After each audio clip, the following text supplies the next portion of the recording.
ngedumel. Jadi penderitaan bukan hanya diterima, berdamai, tetapi harus dimaknai.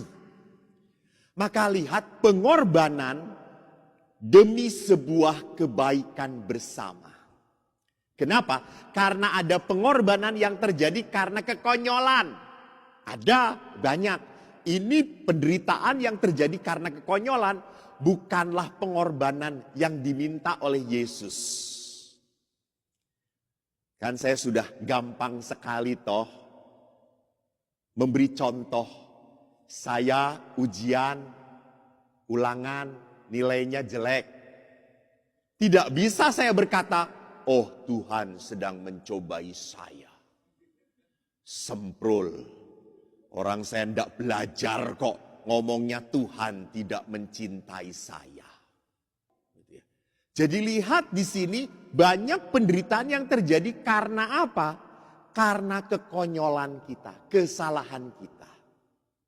Ada juga orang yang melihat penderitaan sebagai apa? Sebuah takdir. Datang sebagai nasib buruk yang tidak bisa dihindari. Misalnya takdir. Saya ditakdirkan sebagai seorang anak yang hitam. Ini takdir dari Tuhan. Kalau takdir itu kan membuat orang menderita karena tidak bisa lepas dari kenyataan. Salib, pengorbanan yang diajarkan Yesus bukan seperti itu.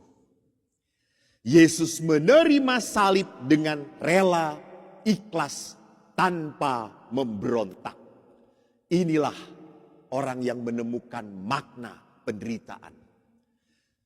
Dia menerima berdamai. Inilah jalan saya untuk mentaati kehendak Tuhan. Maka pada saat Yesus di depan Pilatus ditempeleng, diludahi, dipukul, Yesus tidak berbicara satu kata pun. Diamnya Yesus bukan diamnya kalah. Jangan dikatakan kalah. Diamnya Yesus justru diam yang menang. Kenapa menang? Di mana letak menangnya? Orang dihabisi kok. Yesus menang karena bisa melawan naluri kemanusiaan. Yesus menang karena dia diam. Kalau naluri kita dianiaya, kita pasti ingin berteriak, ingin memberontak. Yesus pun tidak pernah berusaha untuk menunjukkan siapa diri dia sesungguhnya. Maka pada saat tentara berteriak, kalau engkau anak Allah, turun dari salib.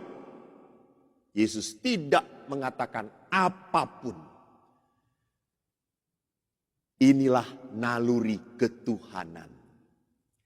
Inilah naluri yang manusiawi yang kalah. Karena apa?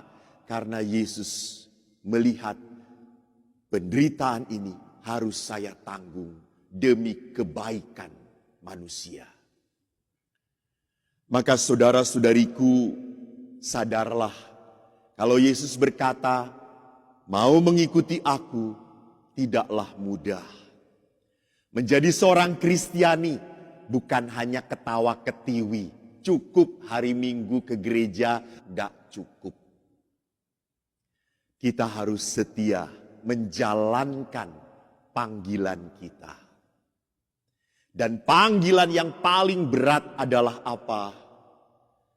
Tetap mengasihi orang yang harus kita kasihi. Padahal dia tidak layak dikasihi. Tragedi toh. Orang ini harus saya kasihi. Kenapa? Karena saya sudah janji dengan Tuhan mengasihi dia sampai mati. Lah belum mati pun kasih saya sudah mati duluan. Tapi bagaimanapun saya tetap mengasihi dia. Dan saya tetap diam. Saya tidak berontak kepada Tuhan. Bahkan tidak berdoa kepada Tuhan. Tuhan, Engkau telah memberikan dia sebagai pasangan hidupku. Sekarang kok saya tidak kuat Tuhan. Silahkan ambil saja dia Tuhan. Saya percaya itu bukan doa Anda. Saya percaya Anda mau mengikuti Yesus. Walau kadang-kadang harus air mata yang kita persembahkan kepada Tuhan.